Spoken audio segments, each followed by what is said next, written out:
বিশ্বের মোট তেলের 1/5 প্রতিদিন মাত্র একটা পথ দিয়ে যাচ্ছে। এই একটা পথ বন্ধ হয়ে গেলে জ্বালানি তেলের দাম রাতারাতি দ্বিগুণ হয়ে যেতে পারে, কলকারখানা বন্ধ হবে, বিদ্যুৎ উৎপাদন থমকে যাবে এবং পরাশক্তিধর দেশগুলোর মধ্যে যুদ্ধ শুরু হবে। এই পথের নাম হরমুজ প্রণালী। আজকে আমরা জানব কেন এই ছোট্ট জলপথটি পুরো বিশ্বের অর্থনীতিতে এতটা গুরুত্বপূর্ণ এবং কিভাবে এটি বৈশ্বিক জ্বালানির নিরাপত্তার চাবিকাঠি হয়ে উঠেছে।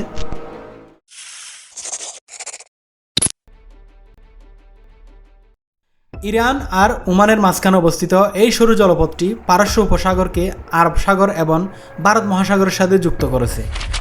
মাত্র 33 কিলোমিটার চওড়া এই প্রণালীতে জাহাজ চলাচলের জন্য নির্ধারিত লেন মাত্র 3 কিলোমিটার, অর্থাৎ 33 কিলোমিটার চওড়া হলেও জাহাজ চলাচল করে মাত্র 3 কিলোমিটারের মধ্যে দিয়ে।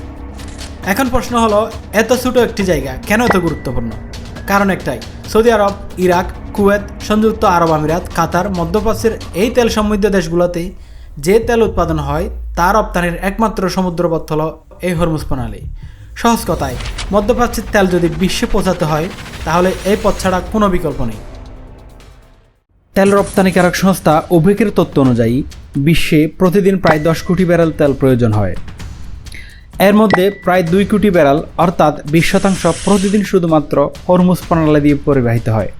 শুধু তেল নয়, বিশ্বের মোট তরলীকৃত প্রাকৃতিক গ্যাস LNG এর 25% একই পথে যাতায়াত করে।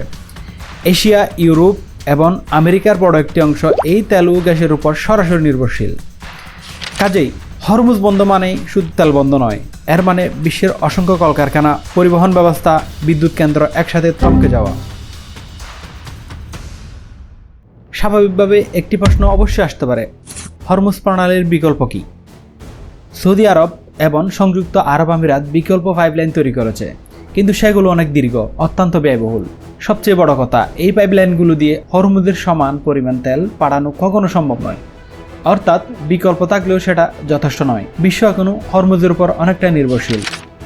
এই গুরুত্বের কারণেই আমেরিকা, চীন, রাশিয়া, ভারত সহ বিশ্বের প্রধান শক্তিগুলো সবসময় হরমুজের নিরাপত্তার দিকে কড়া নজর রাখে। হরমুজ প্রণালী শুধু একটি সমুদ্রপথ নয়, এর উপর নির্ভর করে পুরো বিশ্বের জ্বালানির নিরাপত্তা। এজন্য হরমুজ প্রণালীকে বলা হয় বিশ্বের সবচেয়ে গুরুত্বপূর্ণ এবং সবচেয়ে বিপজ্জনক জলপথ।